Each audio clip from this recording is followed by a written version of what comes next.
Ilang oras na lang 2025 na. Karamihan sa mga tao ay naghahanda para sa darating na celebration ng bagong taon. Pero alam mo ba kung anong mas magandang paghahanda ang dapat nating gawin? Ang paghahanda sa ating kaluluwa.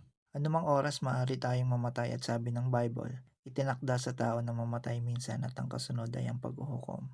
Paghandaan natin ang magiging kalagayan ng kaluluwa natin. Sabi nga sa Romans 6:23, sapagkat ang kabayaran ng kasalanan ay kamatayan. Ngunit ang libreng kaloob ng Diyos ay buhay na walang hanggan sa pamamagitan ni Kristo Jesus na ating Panginoon.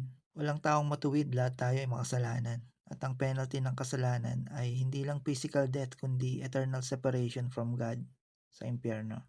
Pero dahil mahal tayo ng Diyos, may libreng regalo tayo. Yun ay ang buhay na walang hanggan kasama siya sa pamamagitan ng ating Panginoong Yesus. Sumampalataya tayo kay Jesus na siya ay namatay dahil sa ating kasalanan, nailibing at muling nabuhay sa ikatlong araw. Muli siyang babalik upang makasama tayo ng walang hanggan. Iniimbitahan ko kayo ngayon na magtiwala at sumampalataya sa ating Panginoong Yesus.